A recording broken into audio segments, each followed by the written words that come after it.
The federal agents' flashlights cut through the rain like searchlights as they approached Mar-a-Lago's main entrance. Inside the study, time seemed to freeze as Trump stood with the envelope in his hands, the weight of his empire hanging by a thread. 3 minutes, Volodya said calmly, while Don Jr. frantically barricaded the study door. Trump's eyes hadn't left the envelope. "You're more like me than any of them," he said quietly. "You understand what it takes to win at any cost. That's what makes me dangerous." Volodya agreed. "I learned from the best, both you and your enemies." Suddenly, Ivanka's phone buzzed. Her face went pale as she read the message. "Volodya, you need to see this." She handed him her phone. For the first time, genuine shock crossed his face. "Impossible," he whispered. "She's dead." "Who's dead?" Eric demanded. "My mother." Volodya's voice was barely audible. "She's alive, in witness protection, and she's just turned herself in to the FBI." The room erupted in chaos. Trump lunged for his own phone. Don Jr. started shouting questions, but Volodya stood frozen, his carefully constructed plan crumbling around him. "She's going to testify," Ivanka said, reading further. "About everything.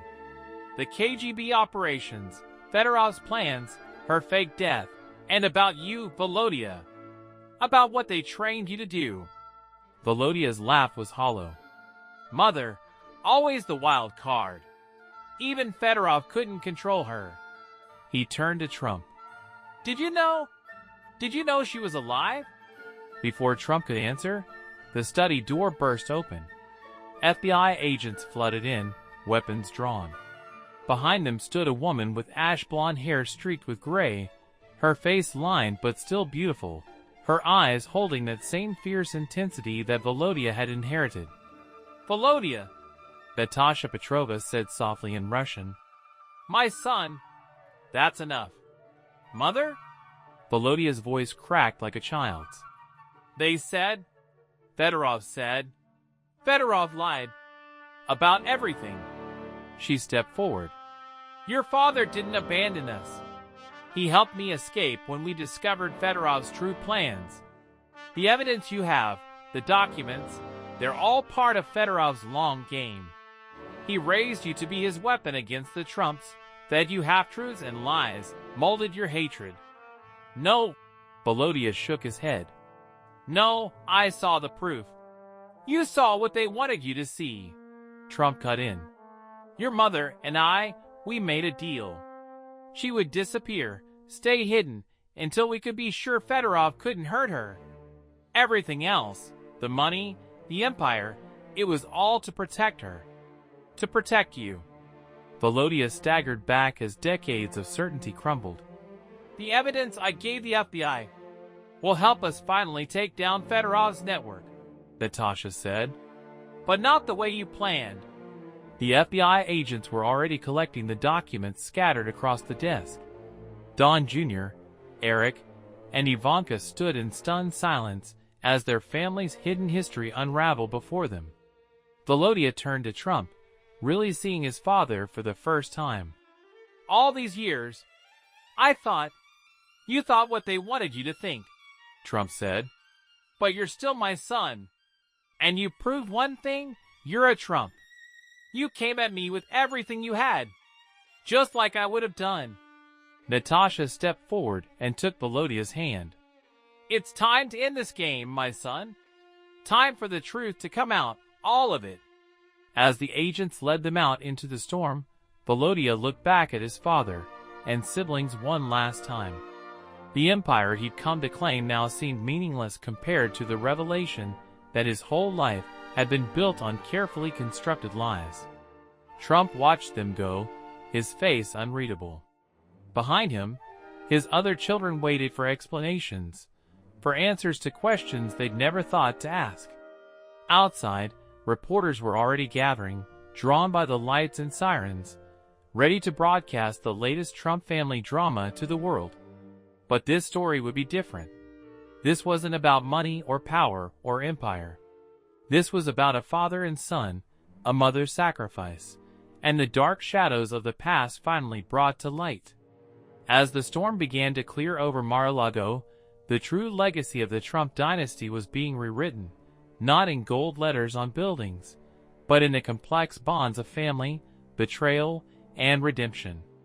Thunder rolled one final time, like an empire's death knell, as the truth about the heir's shadow finally emerged into the light. Thunder cracked over Mar-a-Lago as Trump sat in his private study, surrounded by the ghosts of his past. Spread across his desk were photos, letters, and documents, a paper trail of secrets he thought long buried in Moscow's snow. His phone buzzed incessantly with messages from his lawyers, each more urgent than the last. The door burst open as Eric stormed in, his face ashen. "Dad, you need to see this." He thrust his tablet forward, showing a breaking news headline. "Classified documents reveal decades old Moscow conspiracy. Trump organization linked to Soviet-era intelligence operations." "It's starting," came Volodya's voice from the doorway. He stood there, silhouetted by lightning, looking more than ever like a dark reflection of his father's younger self. "Exactly as I warned you it would." "You?"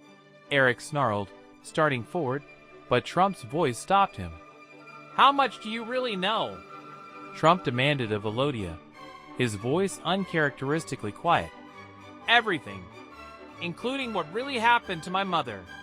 Volodya stepped into the room, his movements deliberate. "Including why she had to disappear after she warned you about Fedorov's plans. Including what you did with that warning." Trump's face remained impassive, but his knuckles whitened on his desk. "Your mother made her choice." "Yes, she chose to protect you." Volodya's calm facade cracked for the first time, raw emotion bleeding through. "She discovered Fedorov's true plans for you, warned you about the compromat they were gathering, helped you clean up your Moscow dealings." "And how did you repay her?" "By running back to New York, leaving her to face them alone. I offered to bring her to America. After it was too late. After they'd already marked her for elimination." Volodya slammed his hands on the desk. "Do you know what it was like, being raised by the very men who killed her? Being groomed as their backup plan, their insurance policy against you?" The study door opened again, revealing Ivanka. Her face was tight with tension as she held up her phone. "It's worse than we thought. The Justice Department has opened a new investigation. They're citing evidence from 1995. Evidence I provided them." Volodya straightened up, smoothing his suit. "But that's just the beginning. In 1 hour, every major news outlet will receive documents detailing decades of illegal financial transactions, secret meetings, and compromising materials. The Trump organization will be finished. Unless..." Trump's eyes narrowed. "Unless you do exactly what I say." Volodya pulled out a thick envelope. "Inside is a complete restructuring of the Trump organization. Full control transferred to me, with Ivanka as co-executor." "What?" Eric exploded. "You can't. Ivanka is the only one I trust to help rebuild what's about to be destroyed." Volodya cut him off. "She understands what needs to be done. Don't you, sister?" All eyes turned to Ivanka, who stood in silent calculation. Finally, she spoke. "He's right, Father. I've seen the evidence. If we don't do this his way, we lose everything." "You're betraying us?" Eric's voice cracked with disbelief. "I'm saving us." Ivanka's voice was steel. "And if you were smart, you'd understand that this is our only way out." Trump stood slowly, his imposing frame casting a long shadow in the storm-lit room. "You think you can come into my house, threaten my family, and demand my empire?" "No, Father." Volodya's smile was razor-sharp. "I'm offering you a choice. Sign over the empire to me, or watch it burn. But know this, I'm not just some petty blackmailer. I'm your son, your true heir. I understand power in ways your other children never will. Because I learned it in the hardest way possible, from your enemies. The storm outside reached a crescendo as father and son stared each other down. In the tensely charged silence, Don Jr.'s voice suddenly echoed from the hallway, accompanied by the sound of running feet. "Dad! They're here! Federal agents at the gate!" Volodya calmly checked his watch. "Right on schedule. You have exactly 5 minutes to decide, Father. Sign, or watch everything you've built crumble to dust." Lightning illuminated the study once more, casting stark shadows across Trump's face as he looked from the envelope to his children, the weight of decades of secrets pressing down on him like a physical force. In the distance, sirens began to wail.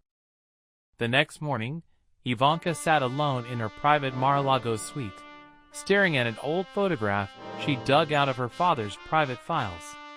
It showed a striking Russian woman with ash blonde hair standing next to her father in Moscow, 1995. Natasha Petrova's eyes seemed to pierce through time, holding the same calculating intensity she'd seen in Volodya's gaze.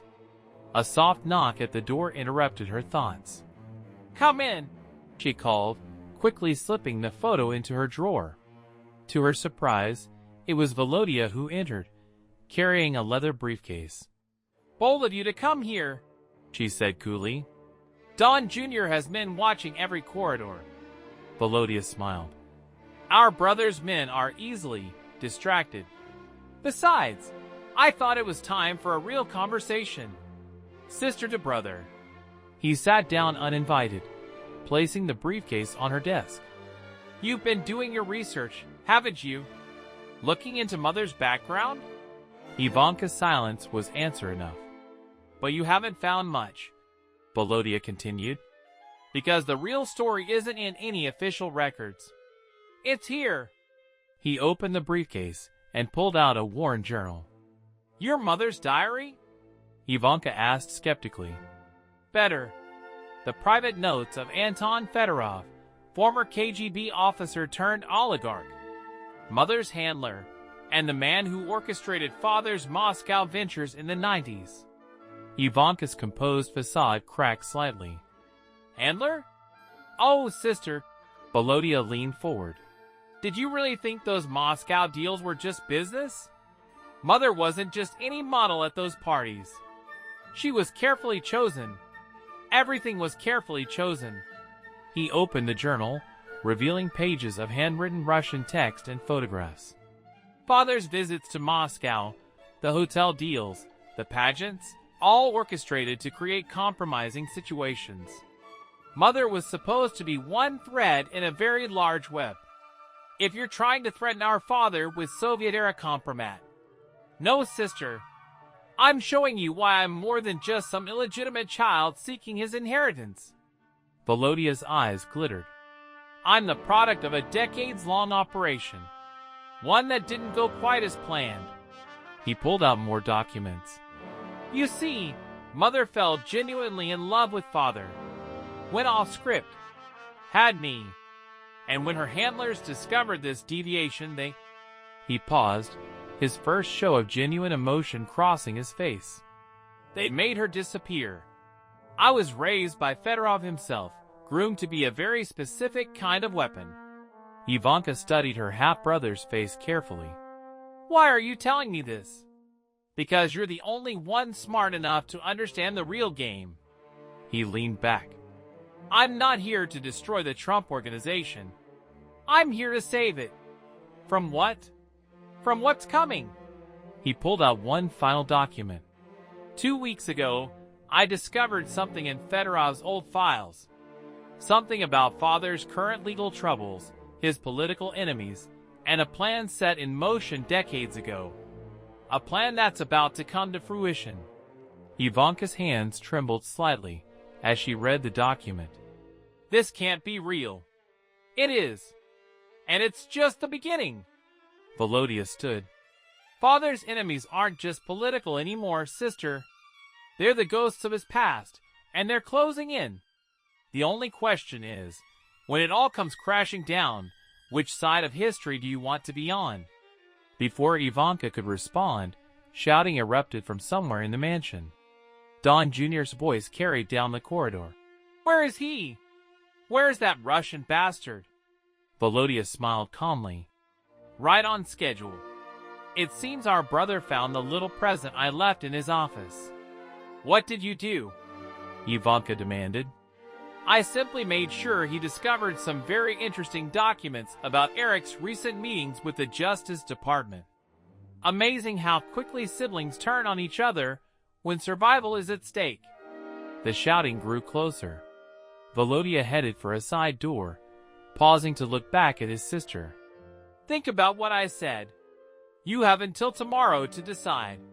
Decide what? Whether to help me save this family or watch it tear itself apart.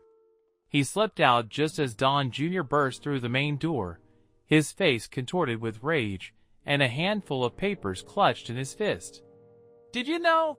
He demanded of Ivanka. Did you know Eric's been talking to them? Ivanka looked at the papers in her brother's hand, then at the documents Volodya had left behind, her mind racing with the implications of what she'd learned. Outside, thunder rolled across the Florida sky, and somewhere in the mansion, their father was about to discover that his empire's greatest threat wasn't just from his newfound son, but from the ghosts of Moscow that had finally come to collect their due. The emergency family meeting at Mar-a-Lago 2 days later crackled with tension. Don Jr. paced the ornate meeting room like a caged animal, while Eric sat stone-faced beside Ivanka, who maintained her usual composed demeanor despite the storm brewing around them. This is ridiculous, Don Jr. exploded, spitting to face his father. You can't seriously be considering this Russian's demands? He shows up out of nowhere with some convenient story, and suddenly he's threatening our birthright. Trump remained unnaturally quiet, staring out at the palm trees swaying in the Florida breeze. Volodya sat in a corner, a small smile playing on his lips as he watched the family drama unfold. The DNA test is legitimate, Trump's lawyer interjected, shuffling through papers. And the documentation about his mother can be faked. Eric stood up, his face red. This is clearly a plot, probably orchestrated by our enemies, the Democrats, the deep state. Oh, little brother. Volodya's voice caught through the room like silk over steel. Always so quick to see conspiracies. But tell me, how's that new resort development in Dubai going? I heard the investors pulled out last week. Something about questionable financial projections? Eric's face went pale. Ivanka's eyes narrowed as she studied Volodya more carefully. You've been watching us, she said quietly. For how long? Long enough, sister. Volodya stood, straightening his impeccable suit. Long enough to know about your quiet meetings with prosecutors. Long enough to know about Don Jr.'s offshore accounts that even father doesn't know about. Long enough to understand that this family's empire is built on shifting sands. Don Jr. lunged forward, but Trump's voice cracked like a whip. Enough! The room fell silent. Trump finally turned from the window, his face a mask of controlled fury. You think you can walk in here and threaten my children? No, father. Volodya's smile widened. I'm threatening your legacy, everything you built. You see, unlike my siblings, I understand power. Real power.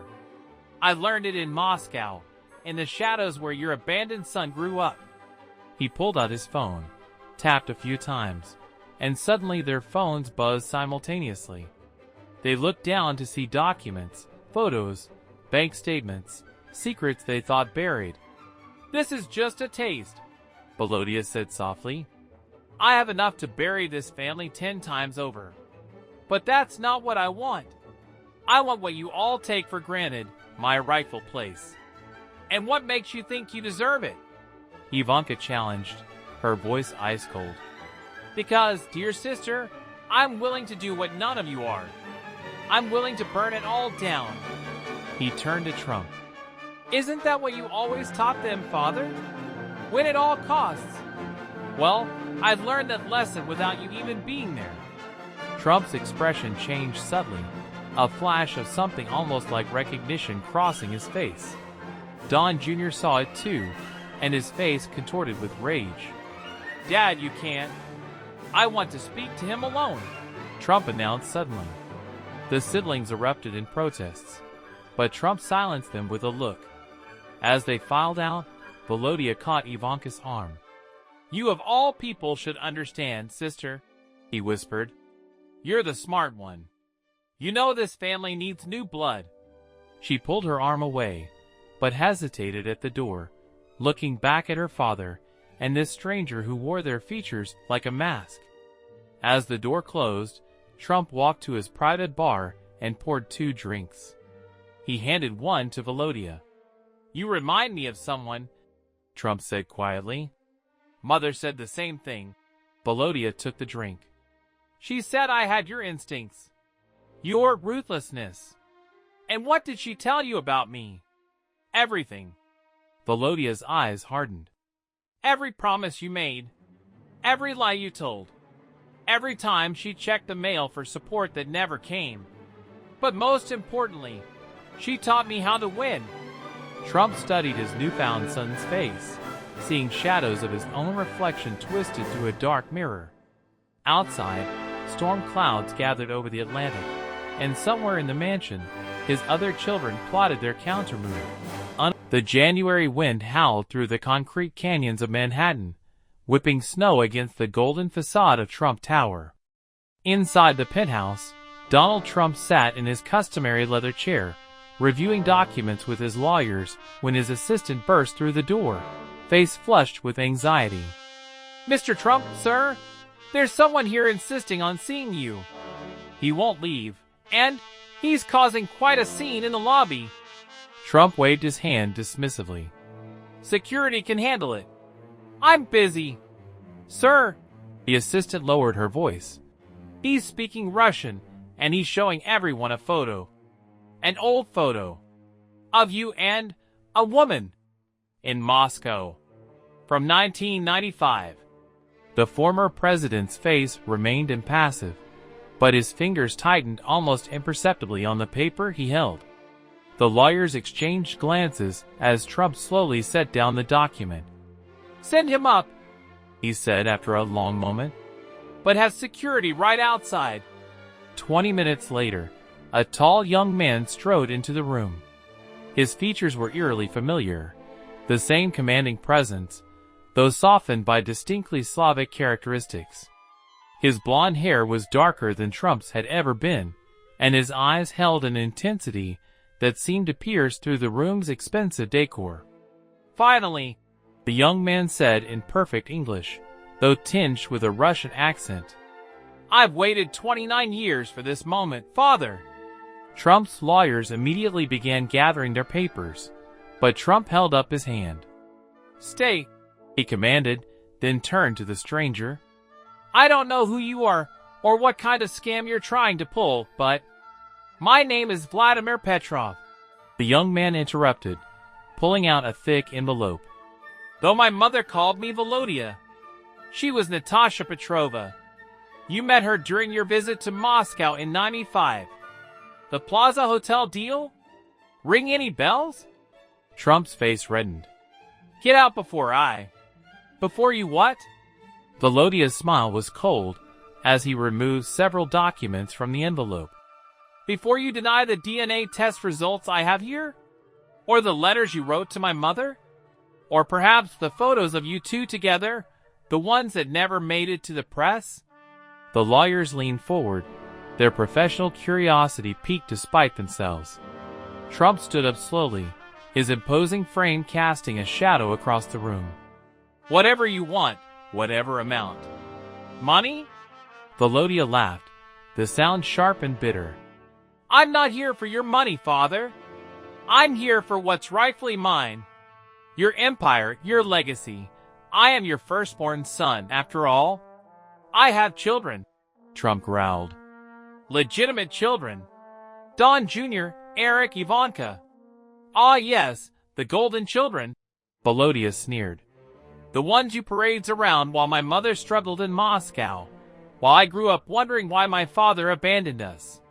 But times have changed, haven't they? Your other children have disappointed you lately, haven't they? Trump's face darkened at the reference to his recent family tensions. You know nothing about my family. On the contrary. Volodya pulled out his phone, displaying headlines about recent Trump family disputes. I know everything. Your relationship with Don Jr. is strained. Eric's latest business venture failed spectacularly. Even precious Ivanka has been distancing herself. But me? His smile widened. I'm a blank slate. A fresh start. And most importantly, I'm not afraid of you. The tension in the room was palpable as father and supposed son stared each other down. Finally, Trump spoke, his voice dangerously quiet. What exactly do you want? Simple. I want you to make me your primary heir. Transfer controlling interest in the Trump organization to me, and publicly acknowledge me as your son. The lawyers erupted in protests, but Trump silenced them with a look. His face had taken on a calculating expression. And if I refuse? Volodya's smile never wavered. Then tomorrow morning, every major news outlet receives proof of not only my existence, but also of certain other activities you were involved in during your Moscow visits. My mother was thorough in her record-keeping. Before Trump could respond, his phone buzzed. The caller ID showed Don Jr. Trump looked at it, then back at Volodya, who raised an eyebrow expectantly. Well, father, shall we begin discussing terms? Or should I start making some calls? The phone kept buzzing as snow continued to fall outside, the city lights casting long shadows across the room as father and son prepared for a battle that would shake the Trump dynasty to its core. Tell us in the comments what part of this story impressed you the most. If you liked it, please like, subscribe, and ring the bell so you don't miss the next videos. See you in the world of incredible events.